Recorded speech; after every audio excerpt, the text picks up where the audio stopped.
আজি আপোনালোকে জানে যে অহা 7 তাৰিখে আমাৰ গুৱাহাটীত লোকসভা নিৰ্বাচন অনুষ্ঠিত হ'ব। এই লোকসভা নিৰ্বাচনত আমাৰ তইও কথা নকবি, কোনেও কথা নকবি, ল'ৰাকেইটাই কথা নকবি। তই ল'ৰাকেইটাই কথা নকবি, কথা ক'লে পিছৰ মানুহখিনিয়ে দিগদাৰ পাব। আমাৰ 7 তাৰিখে লোকসভাৰ নিৰ্বাচন অনুষ্ঠিত হ'ব আৰু গুৱাহাটী লোকসভাত কোন উঠিছে? বিজেপিৰ হৈ কোন উঠিছে? এগৰাকী উঠিছে। আমাৰ বাইদেউ উঠিছে, বিজুলী বাইদেউ জিকিব নে নাই? সবে ভোট দিব, একদম দিব। বাইদেউক ভোট দিলে অলপ অলপ ভিটামিন ময়ো পাই যাম, হ'ব? মোদী ডাঙৰীয়া বাইদেউক ভোট দিলে মোদী ডাঙৰীয়া প্ৰধানমন্ত্ৰী হ'ব আৰু ময়ো অলপ ভিটামিন পাই যাম। এতিয়া মই দুই আশাৰে কথা কম। আজি আপোনালোকে জানে যে অসমত মই মুখ্যমন্ত্ৰী হোৱা 3 বছৰ হ'ল। 10 তাৰিখে মই মুখ্যমন্ত্ৰী হোৱা 3 বছৰ হৈ যাব। আগতে অসমত বহুত মুখ্যমন্ত্ৰী আছিলে। প্ৰফুল্ল মহন্ত মুখ্যমন্ত্ৰী আছিলে, তৰুণ গগৈ মুখ্যমন্ত্ৰী আছিলে। কিন্তু আপোনালোকৰ আশীৰ্বাদত যোৱা 3 বছৰ মই মুখ্যমন্ত্ৰী হোৱাৰ সময়ত অসমত এদিনৰ কাৰণেও বোমা বিস্ফোৰণ হোৱা নাই, এদিনৰ কাৰণেও গুলি বাৰুদ হোৱা নাই, এদিনৰ কাৰণেও অসমত কোনো গণ্ডগোল হোৱা নাই। আজি আপোনালোকে চাব,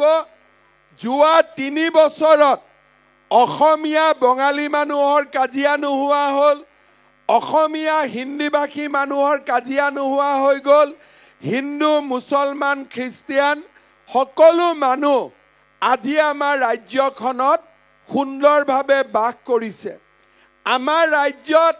চৰকাৰী চাকৰি হৈছে। আমাৰ ৰাজ্যত সেমি কণ্ডাক্টৰৰ দৰে নতুন উদ্যোগ আহিছে। আমাৰ গুৱাহাটী মহানগৰীখন যোৱা 3 বছৰত কেনেকৈ পৰিৱৰ্তন হৈছে সেয়া আপোনালোকে সকলোৱে নিজে লক্ষ্য কৰিছে। আজি ফ্লাইঅভাৰৰ পৰা, পাৰ্কৰ পৰা, ৰাস্তাৰ পৰা পানী যোগানলৈকে আমি সকলো কাম সুন্দৰভাৱে কৰি গৈ আছো। এইবাৰ আমাৰ যিবিলাকে পাহাৰত আমাৰ মানুহ আছে, সকলোৱে একেবাৰে কম প্ৰিমিয়ামত যাতে মাটিবিলাক বন্দবস্তি পায়, মাটি জামেলাও চেজ হৈ যায়, তাৰ কাৰণেও মই এইবাৰ ব্যৱস্থা কৰি দিম যাতে আমাৰ গুৱাহাটীত একো সমস্যা নাথাকে। আপোনালোকে চাব, কংগ্ৰেছৰ দিনত আঁচনি কি আছিলে? ধুতি, লুঙি, সূতা, কম্বল, আঁঠুৱা, হয়নে নহয়? কংগ্ৰেছে আমাক কি দিছিলে? আগতে যদি কংগ্ৰেছক সোধে আপোনালোকে কি কৰিলে, বোলে আমি ধুতি দিছোঁ নহয়, আমি লুঙি দিছোঁ নহয়, আমি আঁঠুৱা দিছোঁ নহয়, আমি সূতা দিছোঁ নহয়, আমি কম্বল দিছোঁ নহয়। এইটো মই নাম দিছোঁ পঞ্চ অমৃত। আমাক কি খুৱাইছিলে? ধুতি, লুঙি, সূতা, আঁঠুৱা আৰু কম্বল। এতিয়া আমি কি চেষ্টা কৰিছোঁ? এটা কংগ্ৰেছৰ দিন আছিলে ধুতি, লুঙি, আঁঠুৱা, কম্বল। মই কি চেষ্টা কৰিছোঁ? যাতে ডেকা ল'ৰা ছোৱালীবিলাকৰ কৰ্মসংস্থাপন হয়, পঢ়িবৰ কাৰণে সুবিধা পায়, অসমত যাতে উদ্যোগীকৰণ হয়, ৰাতি গধূলিলৈকে যাতে বেহা বেপাৰ হ'ব পাৰে। আপোনালোকে চাওক, 3 বছৰ আগতে মই যেতিয়া অসমৰ মুখ্যমন্ত্ৰী হ'লোঁ, মই ৰাইজক কৈছিলোঁ যে ৰাইজ, আপোনালোকে বিজেপিৰ চৰকাৰ এখন দিয়ক, আমি দুৰ্নীতি নোহোৱাকৈ 1 লাখ চৰকাৰী চাকৰি দিম। মোক বিশ্বাস কৰা নাছিল বহুতে, কিন্তু আজি 3 বছৰ হৈ গ'ল। এই 3 বছৰত 1 লাখ ল'ৰা ছোৱালীয়ে চৰকাৰী চাকৰি পালে কোনেও 1 টকাও কাকো ঘোষ দিবলগীয়া নহল এতিয়া আমি কি ঠিক কৰিছো যে এই বছৰ আমি অসমত আৰু 50,000 নতুন ল'ৰা ছোৱালীক চৰকাৰী চাকৰি দিম 50,000 ল'ৰা ছোৱালীক আৰু আমি চৰকাৰী চাকৰি দিম আৰু এটা মই কি ভাবিছো আজিকালি আপোনালোকে চাব চাকৰি যেতিয়া ওলাই এখন ঘৰতে দুটা তিনটা লৰাই চাকৰি পায় কিছুমান ঘৰত এটাও চাকৰি নাপায় সেই কাৰণে এইবাৰ আমি কি সিদ্ধান্ত লৈছো চাকৰি যেতিয়া অৰেল হ'ব যাৰ ঘৰত এটাও চাকৰি নাই তেনেকুৱা ল'ৰা ছোৱালীক আমি 10 নম্বৰ এক্সট্ৰা কৰি দি দিম যাতে চাকৰি নোহোৱা ঘৰত চৰকাৰী চাকৰি হ'ব পাৰে আপোনালোকে চাওক আজি আমি অৰুণোদয় আঁচনি আৰম্ভ কৰিছিলো প্ৰথমতে কম মানুহে অৰুণোদয় পালে মিউনিচিপালিটি ইলেকশ্যনৰ পিছত আমি অৰুণোদয় আৰু অলপ বঢ়াই দিলো কিন্তু অৰুণোদয়ৰ দৰে আঁচনি অসমৰ দৰে দুখীয়া ৰাজ্য এখনে 1250 টকাকৈ আজি 30 লাখ মহিলাই মাহত বেংকৰ একাউণ্টত 1250 টকা পায় ঘৰত তেওঁলোকৰ এতিয়া সন্মান বাঢ়িছে গিৰিয়েকসকলেও স্বামীসকলেও ভাবে যে অন্তত মোৰ পৰিবাৰৰ বেংক একাউণ্টত 1250 টকা এতিয়া মাহৰ 10 তাৰিখে আহিব 30 লাখক দিলো এইবাৰ আমাৰ আঁচনিটো কোনে লৈ গ'ল কৰ্ণাটকে লৈ গ'ল মধ্যপ্ৰদেশে লৈ গ'ল ছত্তীশগড়ে লৈ গ'ল যে অসমে যেনেকৈ অৰুণোদয় কৰিছে আমি তেনেকৈ আমাৰ ৰাজ্যটো অৰুণোদয় কৰিম এইবাৰ লোকসভা ইলেকশ্যনৰ ঠিক পিছতেই মই এইটো সিদ্ধান্ত লৈছো এজনে পায় এজনে নাপায় এই ঝামেলাবিলাক মাৰি সকলো পৰিয়ালতে এটাকৈ অৰুণোদয় আঁচনি দি দিম সকলো পৰিয়ালতে কোনে কোনে অৰুণোদয় পোৱা নাই হাত দাঙকচোন এতিয়া আমাৰ পিছপালেও বহুতে হাত দাঙিছে একবাৰ চাই লওঁ ৰ'ব পিছপালেও হাত দাঙিছে আগৰ ফালেও হাত দাঙিছে এতিয়া আৰু অহাবাৰ আৰু হাত দাঙিব নালাগে সকলোৱে অৰুণোদয় পাই যাব হ'ব সকলোৱে অৰুণোদয় পাই যাব ইয়াৰ পিছত আমাৰ গুৱাহাটীত কিছুমান মানুহৰ সমস্যা আছে যে আধাৰ কাৰ্ডখন বন্ধ হৈ আছে বহুত মানুহৰ আধাৰ কাৰ্ডৰ সমস্যা আছে 6 মাহৰ ভিতৰত মই আধাৰ কাৰ্ডৰ সমস্যাও সমাধান কৰি দিম সবেই আৰু আপোনালোকক মই মাত্ৰ এটাই অনুৰোধ কৰিম যে অৰুণোদয় আঁচনিটো ল'বৰ কাৰণে আপোনালোকে যেন ঘৰত ৰেচন কাৰ্ডখন লৈ লয় কাৰণ ৰেচন কাৰ্ডখন থাকিলে অৰুণোদয় পাব যাৰ আধাৰ নাই আধাৰ মই ঠিক কৰি দিম তাৰ পিছত ৰেচন কাৰ্ডখন আপোনালোকে খুজিলে পাই যাব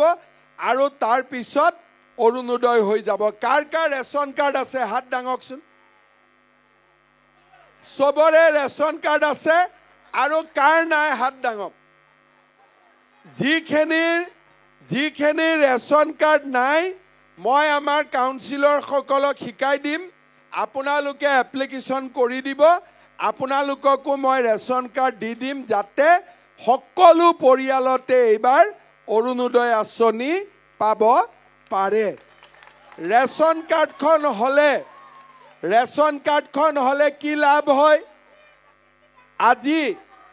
আমাৰ যাৰ পৰিয়ালত ৰেচন কাৰ্ড আছে তেওঁলোকে 5 কেজি চাউল বিনামূলীয়া পায় কিন্তু তাতকৈ এটা ডাঙৰ কথা আপোনালোকে মোদী ডাঙৰীয়াৰ আঁচনিবিলাক চাব লুঙি ধুতি পাহৰি যাওক মোদী ডাঙৰীয়াৰ আঁচনিবিলাক চাব এটা মোৰ ঘৰত ল'ৰা এটা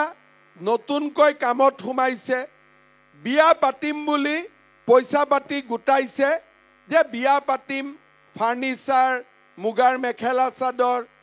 ঠিক সেই সময়তে ল'ৰাজনে গম পালে যে মোৰ দেউতাৰ বেমাৰ হাৰ্টৰ এটেক এতিয়া ল'ৰাটোৱে কি কৰিব যিমান পইচা জমাইছিলে বিয়া বুলি দেউতাকৰ বেমাৰত খৰচ কৰিব লাগিব হয়নে নহয় কাৰণ দেউতাকৰ বেমাৰটোতো সবচে ইম্পৰ্টেন্ট কিন্তু আজি মোদী ডাঙৰীয়াই কি কৰিছে যে ৰেশন কাৰ্ডখন দেখুৱালে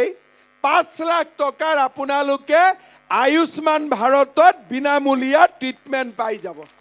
তাৰ মানে পকেটৰ পৰা ম্যাক্সিমাম 10,000 15,000 টকা দিলো হাৰ্টৰ অপাৰেশ্যন হৈ গল লৰাৰো বিয়া হল দেউতাকৰো ট্ৰিটমেন্ট হল এইবাৰ মোদী ডাঙৰীয়াই কি কৰিছে সবেইটো ৰেশন কাৰ্ড নাপায় সৰকাৰী কৰ্মচাৰী কোনোবাই যোনে ৰেশন কাৰ্ড নাপায় তাতো মোদী ডাঙৰীয়াই কৈছে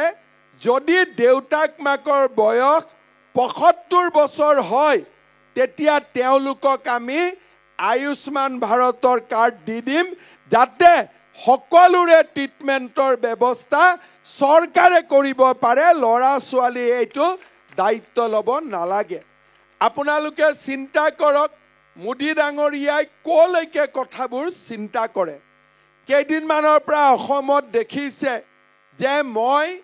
বাল্য বিবাহৰ বিৰুদ্ধে সদায় মই টিভিত কথা কওঁ যে 11 বছৰ 12 বছৰ 13 বছৰৰ লৰা ছোৱালীক বিয়া দিব নালাগে আজি আমাৰ মেট্ৰিকৰ ৰিজাল্ট দিলে 10 তাৰিখৰ আগতে হায়াৰ সেকেন্ডাৰী পৰীক্ষাৰ ৰিজাল্ট দিব লৰা ছোৱালী পৰীক্ষাত পাছ কৰিব দেউতাক মাক বহুতে কাম কৰি খায় কলেজত এডমিশন দিবৰ কাৰণে 15,000 টকা লাগে এডমিশন দিয়াত অসুবিধা হয় এইবাৰ আমি কি কৰিছো লৰা হক ছোৱালী হক কলেজৰ এডমিশন আমি সম্পূৰ্ণ বিনামূলীয়াকৈ দিম কোনেও কলেজৰ এডমিশনত 1 টকাও দিব নালাগে এইটো হল লৰা আৰু ছোৱালীৰ কথা এতিয়া আমাৰ বহুত দেউতাক মাক আছো ছোৱালী মেট্ৰিক পাছ কৰিলে লৰা পালো বিয়া দি দিলো এতিয়া মই এটা কথা বিশ্বাস কৰো আমি যে কলো 1 লাখ চাকৰি দিম 30% ওমেন ৰিজাৰ্ভেশন তাৰ মানে 30,000 চাকৰি ছোৱালীয়ে পাব 50,000 চাকৰি হ'ব 15,000 চাকৰি ছোৱালীয়ে পাব নাৰ্ছ আদিৰ চাকৰি ছোৱালীৰ বাদে বেলেগে পাব নোৱাৰে সেই কাৰণে আমাৰ ছোৱালীজনীক কলেজত পঠোৱাটো খুবেই গুৰুত্বপূৰ্ণ এইবাৰ চৰকাৰে সিদ্ধান্ত লৈছে যে মেট্ৰিক পাছ কৰাৰ পিছত যিমান ছোৱালী কলেজত পঢ়িব ছোৱালীজনীৰ পঢ়া খৰচ হিচাপে বছৰি 10,000 টকা আমি তাইৰ বেংকৰ একাউণ্টত দিম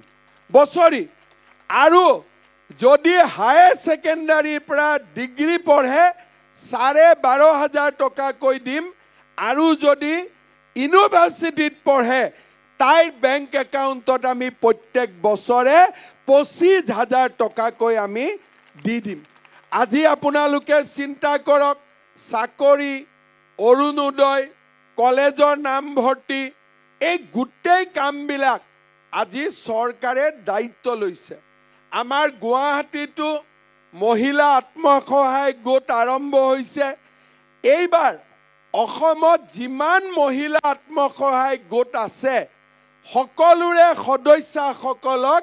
আমি লাখপতি বাইদেউ আঁচনিৰ অধীনত বেংক একাউণ্টত আমি 10,000 কৈ টকা দিম আৰু এই 10,000 টকা ভালকৈ খৰচ কৰিলে তেওঁলোকক আমি পিছত আৰু 25,000 টকা কৈ বেংকৰ একাউণ্টত দিম সেই কাৰণে গুৱাহাটীতো এতিয়া আমি চেষ্টা কৰিম যে গাঁৱৰ দৰে গুৱাহাটীতো যাতে আমি মহিলা আত্মসহায়ক গোট গঠন কৰিব পাৰো আৰু মহিলাসকলক একত্ৰিত কৰি আমি তেওঁলোকৰ অৰ্থনৈতিক বিকাশৰ বাবে আমি কাম কৰিব পাৰো শ্ৰদ্ধাৰ ৰাইজ আজি আপোনালোকে জানে যে দেশত যেতিয়া শান্তি আহে আটাইতকৈ লাভ কাৰ হয় আগতে আপোনালোকে জানে ঘৰৰ মানুহ কাম কৰিব যাব আমাৰ চিন্তা হৈ থাকে যে কেতিয়া মানুহজন আহি পাব লৰা ছোৱালী বাহিৰত থাকে চিন্তা হৈ থাকে যেতিয়ালৈকে ঘৰলৈ ঘূৰি নাহে কিন্তু মোদী ডাঙৰীয়া দেশৰ প্ৰধানমন্ত্ৰী হোৱাৰ পিছত আমি বড়ো শান্তি চুক্তি কৰিলো কাৰ্বি শান্তি চুক্তি কৰিলো আলফাৰ লগত আলোচনা আজি 90% আলফা ৰাষ্ট্ৰ জীৱনৰ মূল খুঁটিলৈ উভতি আহিল আজি আমাৰ অসমত শান্তি প্ৰতিষ্ঠা হোৱা কাৰণে এতিয়া আমাৰ ঘৰৰ মানুহ ৰাতি 12টালৈকেও যদি দোকান খোলা থাকে আমি কোনেও চিন্তা নকৰো কাৰণ আমি জানো যে আমি সুৰক্ষিত হৈ আছো আমি শান্তিত আছো আমি চিন্তা কৰিবলগীয়া একো নাই আজি গুৱাহাটী মহানগৰীত আগতে গণেশগুৰিত বম ব্লাষ্ট হৈছিলে কাছাৰীত বম ব্লাষ্ট হৈছিলে এতিয়াতো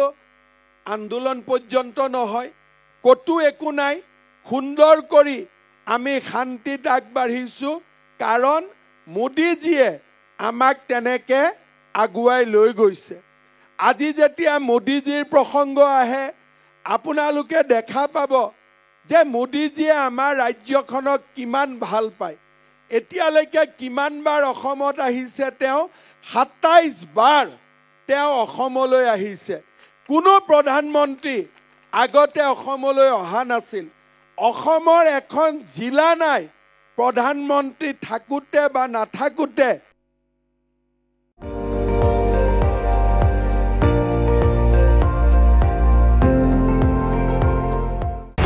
আপুনি চাই আছে ND24 সৰ্বশ্ৰেষ্ঠ নহয় সৰ্বোত্তমৰ দৌৰত